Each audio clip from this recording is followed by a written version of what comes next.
Hello everyone, witches and witches alike, and muggles. For anyone here to give you, I'm here to give you my review of Fantastic Beasts and Where to Find Them, because this is the second film of this year directed by Yates. I have not seen the Legend of Tarzan movie. I heard it wasn't too good, so I didn't see that. But I saw this. I'm a big Harry Potter fan. I have my Ravenclaw scarf. And I have the DVD selection right here. I'm going to definitely upgrade that in the future. But yeah, I saw Fantastic Beasts and Where to Find Them today. And I'm going to give you, this for me is one of my most anticipated movies of the whole year. I'm a massive Harry Potter fan. So yeah, I'm going to give you, essentially what is, in my opinion, really. Basically, the story of this movie is that this zoologist type of person who named Newt Scamander, who's from the UK. Essentially, he was in Hogwarts, but he was in the House of Hufflepuff, I believe. And essentially, he was kicked out. It wasn't addressed too much, but he was kicked out due to a bit of an accident. Okay, granted, for the record, they don't really go into any detail of that in the movie, but they do address it. And then, in this movie, he's basically in modern. He's like in 19. This is a prequel that goes 70 years before of Harry Potter. This movie takes place in the 1920s in New York. And the main story is that Newt Scamander is going to America to go. I think he's going to release one of his animals there. At least to set free one of his animals in a certain area where it'll be nice and calm for the animal to be, essentially. And yeah, that's a story for itself. He also runs across a couple of people, and he accidentally, while doing his stuff, he accidentally pulls in a muggle, or as they call him in North America, nomads. Because it's not as, I don't know, but that's the way they call it in America. And, a bunch of stuff ensues, a bunch of his animals get loose, and basically a bunch of politicians get very angry about this. And one of these people is Percival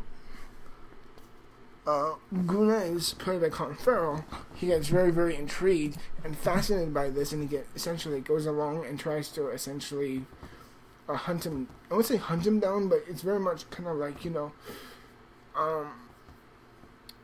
essentially tries to track him down and see what's going on. It's kind of like a mix of a detective story mixed with a cat also mixed in with a zoo-esque, a leading go of a zoo type of thing. But of all things, is this big, kind of like Catch Me If You Can, kind of this big kind of chase around of what's going on, kind of like that in a way of its story. And I really liked that. I thought the actors were all very great in my opinion. Again, the main character, Newt Scamander, played by Eddie Raymond. Again, probably gives a really great performance in his career. I thought he represented. I loved his character really a lot, at least. I loved how he represented him in a much more humbling, buffoony, kind-hearted, but honest and kind type of person that he is. He isn't as stubborn nor as headfast as Harry Potter, which I like. I like how they differentiate them. Like Harry Potter is a Gryffindor. He is of the brave and the courageous.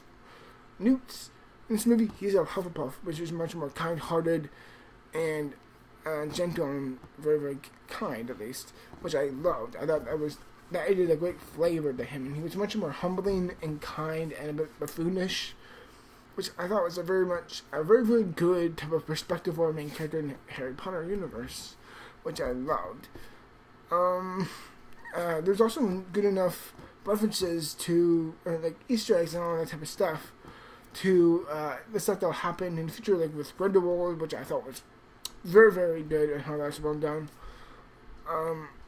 And yeah, I loved so much of it. I loved the characters. I loved the girl he comes across with and her roommates. actually not her roommate, it's her sister. I thought they were really fun. They were really interesting. I liked them both. They had great chemistry. They were very memorable. The sister, I mean, not the main sister, but the main girl herself is a little bit forgettable. Is a little bit forgettable in my opinion, but she's good. Her sister had a much bigger impact on me.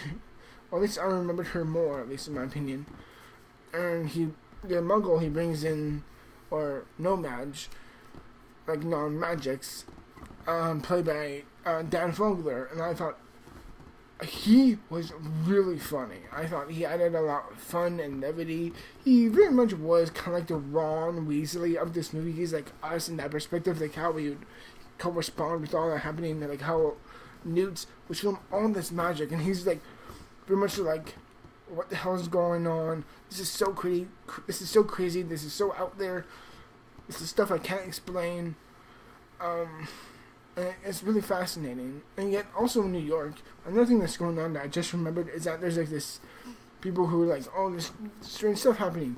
Magics, there's no magic. There's people out there, and they're like, there's this group, and they're kind of like they're like, you can't trust wizards. It's like, if they get exposed, we will destroy them. And I'm like, whoa, and I kind of liked. Okay, I'll get into that later. But yeah, the main characters, I thought they were really good.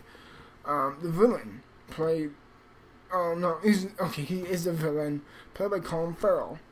I thought I was gonna hate him, but after watching the movie, he's actually one of the best villains of the year so far, in my opinion. I liked how there was almost like the grandiose charm to him. Again, something kind of.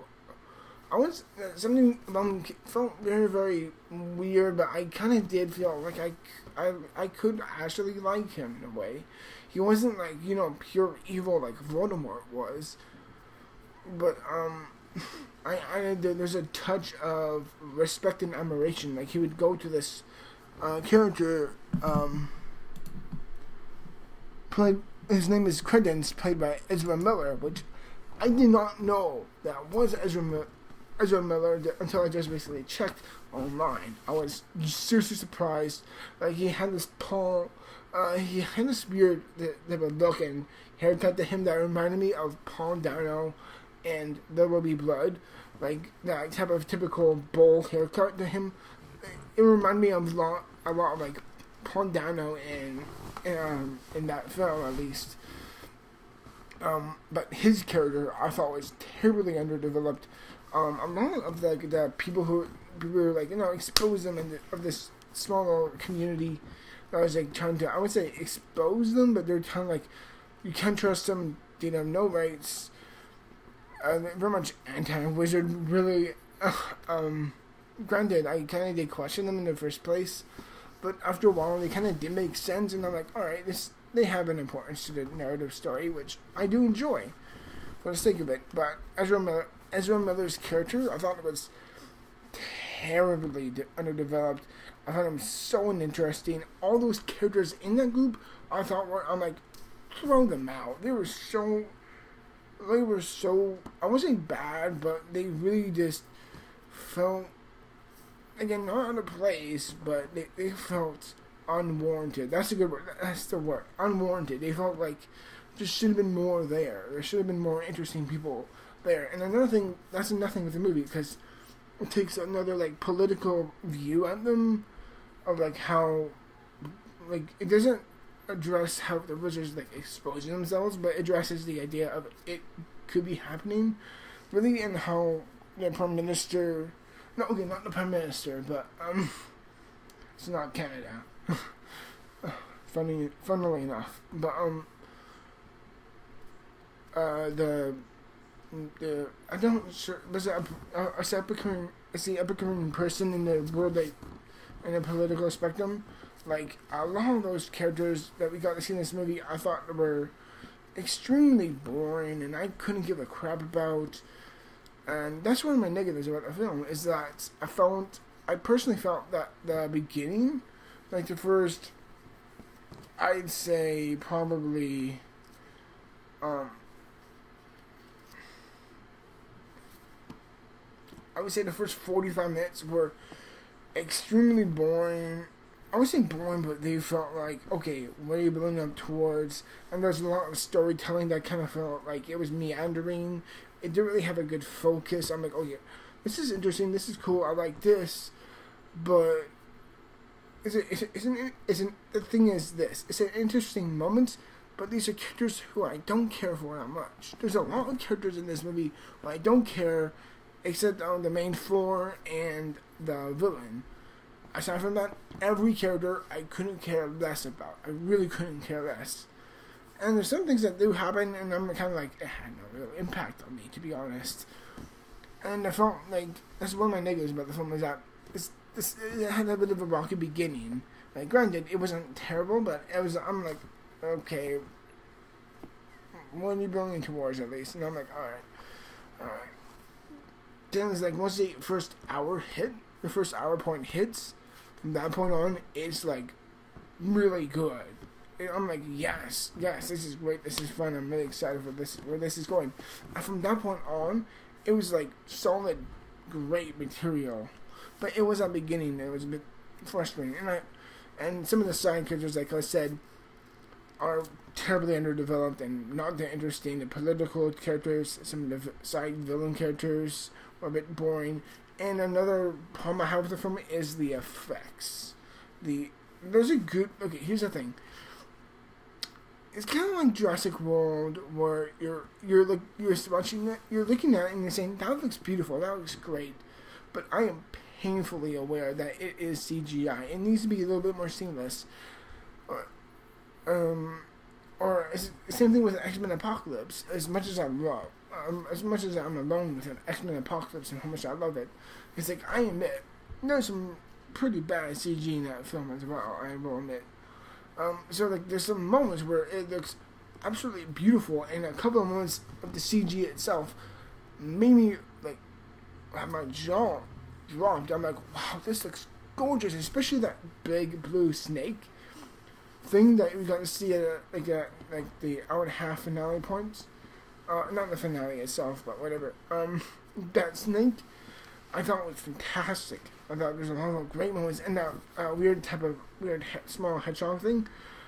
That little thing was super adorable, and I'm like, oh, there's a lot of great laughs about that. It's super, super funny and very, very well done, in my opinion. I really enjoyed that. I love the main characters. Again, like, there's a lot of great CG at times, but then again, it's like there's a lot of not good CG at times. So the question for me is, ultimately and fundamentally, is this: is this movie to me a disappointment? No, but I wish it could have been better. I really do wish it could have been like, this could have been like an A+ movie, like one of my favorites of the year. I don't know. Except for this. The ending. The ending itself is very reminiscent of X-Men Days of Future Past. And X-Men Days of Future Past, in my opinion, may have one of the best endings ever to any film. But that's nothing I want to bring up, actually. Is like, I could tell at a certain point, I'm like, okay, I kind of could tell the beats of what's going on, but there's a part of me where I'm like, I kind of trust the film. Where are you going with this? I want to see this. So it felt both predictable and unpredictable at the same time. It's like, I knew what they were going to do at certain times, but I'm like, I was still interested of how we were going to pull it off and how the execution was going to be. I'm like, okay, how would New York, like, not raise an eyebrow about this in the future, at least? And, I forgot the name of the curse. Oh, it's Obliviate.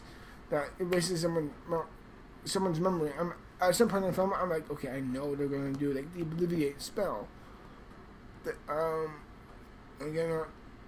Okay, at this point, 14 minutes and 40 seconds, spoilers now. Okay, in the end, they do use the Obliviate spell, but it was so well done and so well fascinated, and I was so intrigued by that. It felt like it addressed the concerns of what was going on before, and the ending was like, don't worry, this will clear it up. obliterate like that. And it's like, it's something about, to me, actually kind of felt like it did kind of right. It righted the wrongs of what they addressed before. And I thought that was, from a story perspective, extremely smart and very, very well done. So yeah, this film is a bit of a mixed bag for me, really. On one hand, I think it really misses the mark with some unlikable characters, some weird pacing, and noticeable CG, but really fun, great characters as well. Beautiful. Also, the use of practical effects was really good, even though they used all the elves were CG, and yet in Harry Potter films, they were all practical. I don't know why, but well, maybe it's a different feeling they're trying to establish for this 1920s feel for it. I don't know, but in the end, I actually, in the end, I'm going to say I did really, really enjoy this film. Wasn't the masterpiece of a Harry Potter film that I wanted it to be? No. How can I imagine 4 more sequels coming out of this? I don't know. But in the end, I did. But the ultimate ending of this film, if you ask me, did I overall enjoy this film? Yes. Was it perfect? No. So for me, it's like, what's my rating for this? In the end, I'm going to comfortably give this movie an 82%. It has some really big flaws, but I think the good is so good that if you're a moderate to a great fan of Harry Potter, then I would recommend this. Excuse me. Yeah, so in the end, that's my rating, everyone. It's an 80. It's overall for me of a fantastic piece of film. I will give it an 88%. Not 88, but 82%. Like, it's that middle act and that final act that really, for at least in my opinion, really made it for me. That beginning part was a little bit slow. A bunch of problems were in there, but that's my overall opinion on the film. And yeah, I really do hope you enjoyed holy shit. I really do hope you enjoyed my review, everyone, and stick around for my review of the movie Moana tomorrow. I'll see you guys till then, and remember, I solemnly swear that I am up to no good. Goodbye.